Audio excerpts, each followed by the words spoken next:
Bonjour à toutes et à tous et bienvenue. Avant de vous parler de la gestion en flux et des publics, nous allons commencer par nous présenter. Donc, je suis Liliana Basque, responsable d'offres de la solution ImoWeb chez Sigma Informatique. Anaïs Sullivan, je vous laisse vous présenter. Bonjour à tous, Anaïs Guignard, je suis directrice de la FIPAD. Bonjour à tous, Sullivan Thévenet, directeur opérationnel à la FIPAD. Donc, nous allons vous présenter rapidement la société Sigma Informatique, puis la FIPAD. Ensuite, Anaïs vous démontrera la différence entre la gestion en stock et la gestion en flux. Puis la mise en place de la gestion en flux, les impacts organisationnels et les process métiers sur le territoire de la Nouvelle-Aquitaine. Donc Sigma Informatique est éditeur de ses propres solutions, intégrateur et infogéreur. Nous avons 25 ans d'expérience dans le secteur du logement social. D'ailleurs, cette année, nous fêtons les 25 ans de notre solution ImoWeb. Nous proposons aux bailleurs sociaux et partenaires des offres de ressources humaines, finances, infogérance et cybersécurité, des solutions métiers de gestion de demandes locatives, de cales dématérialisées et de gestion de diagnostic immobilier, ainsi qu'un outil d'aide à la pierre.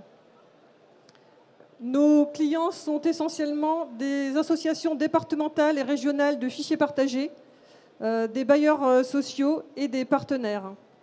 La FIPAD est client et partenaire de Sigma depuis 13 ans. Anaïs, je te laisse présenter la FIPAD. Oui, merci. Donc, la FIPAD, c'est une association, loi 1901, créée en 2011 à l'initiative des bailleurs sociaux du Poitou-Charentes initialement. Elle assure la gestion des fichiers partagés de la demande en Nouvelle-Aquitaine à travers notamment l'animation du dispositif, le soutien, le conseil technique aux adhérents, les fonctions d'observatoire, mais également la formation des utilisateurs. Elle repose sur une équipe de 6 personnes, correspondant en réalité à 3,4 ETP, puisqu'on a du personnel partagé avec notre association régionale HLM. Sullivan, je te laisse nous donner quelques chiffres clés. Merci. Alors, la FIPAD est déployée sur 8 départements. Elle traite 90% des demandes actives et 95% des logements sociaux sur toute la Nouvelle-Aquitaine.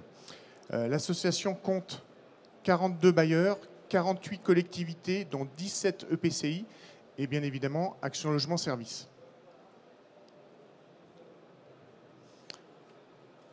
Alors, en préambule des travaux menés, je vais vous rappeler ce qu'est un fichier partagé. C'est un dispositif local qui permet à tous les acteurs adhérents à la FIPAD de consigner et consulter en temps réel toutes les informations et les actions qui sont faites sur une demande. Ces acteurs sont les bailleurs sociaux, les réservataires, comme les collectivités, les services de l'État, Action Logement Service, via leur outil Aline, puisque ImoWeb est interfacé avec cette application. Sans oublier que le fichier partagé est interfacé aussi avec le SNE, avec qui il y a des échanges d'informations dans les deux sens. Donc la loi 3DS a instauré la gestion en flux, adieu à la gestion en stock. Tous les acteurs sont concernés, les bailleurs sociaux et les réservataires. Donc Anaïs, peux-tu nous présenter la différence entre la gestion en stock et la gestion en flux ? Alors, la gestion en stock porte sur des logements réservés, comme on le voit sur ce schéma, et on remercie au passage nos partenaires de l'Adréal qui nous ont accepté qu'on le leur emprunte.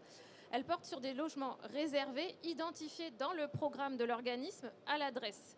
Et donc, ils sont proposés aux réservataires à la livraison ou lors du départ du locataire. La gestion en flux, elle porte sur un pourcentage de logements à attribuer pour le compte du réservataire. Donc, dans le périmètre défini, commune, PCI ou département, les logements proposés peuvent être situés théoriquement dans n'importe quel fragment du parc du bailleur, indépendamment de leur financement initial. Donc, finalement, demain, les bailleurs sociaux, ils auront pour mission de répartir les logements remis en location entre les différents réservataires, et ce, au fil de l'eau, et en fonction de différents critères localisation, typologie, loyer, et aussi en fonction des publics cibles du réservataire, qui peuvent être mentionnés d'ailleurs dans la convention de réservation. Donc, merci Anaïs pour ces explications. Donc, quels sont les objectifs de la gestion en flux et à quoi ça sert?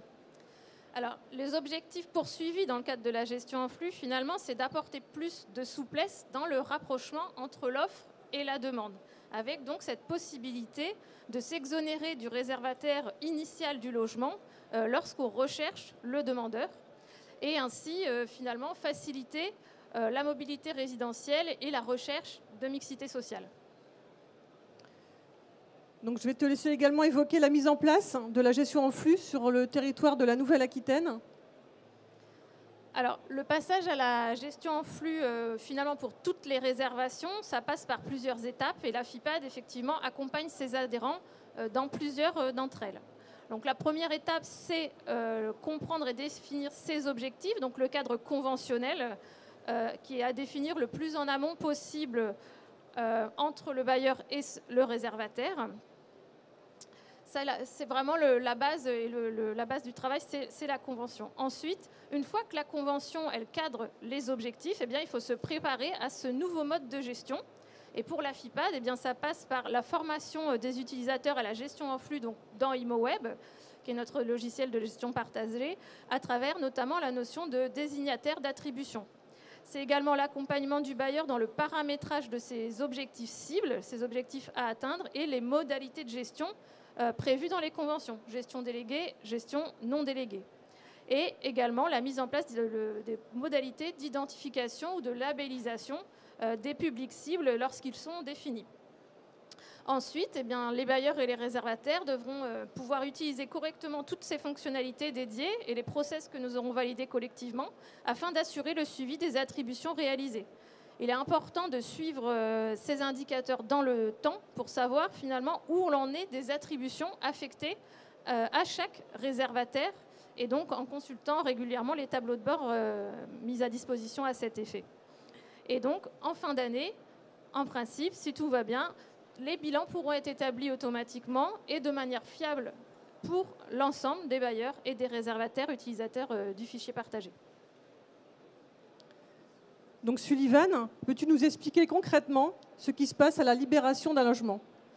Alors, le processus d'instruction permet aux bailleurs, en gestion déléguée ou directe, de flécher un bien libéré et d'informer les réservataires ciblés, le tout selon des indicateurs qui sont calculés en fonction des conventions qui sont paramétrées dans l'application ImoWeb. Suivant le rapprochement offre-demande et l'issue de la commission d'attribution de logement, les réservataires désignataires se verra affecter l'attribution. Alors, pour imager, voilà, lors du rapprochement offre-demande, l'outil met en visibilité pour chaque désignataire la date de début et la date de fin de chaque désignation, ainsi que des indicateurs sur l'avancement des attributions, ce qui facilite le fléchage du bien. Il est aussi mentionné la part des propositions faites au public prioritaire. Alors, l'application met aussi, bien sûr, plusieurs tableaux à disposition afin de pouvoir piloter la gestion en flux et l'atteinte des objectifs. Ici, c'est le tableau synthétique annuel des mises à disposition de logements. Donc Anaïs, pouvez-vous nous faire un retour d'expérience sur le département de la Charente-Maritime pour illustrer ce que l'on vient de dire?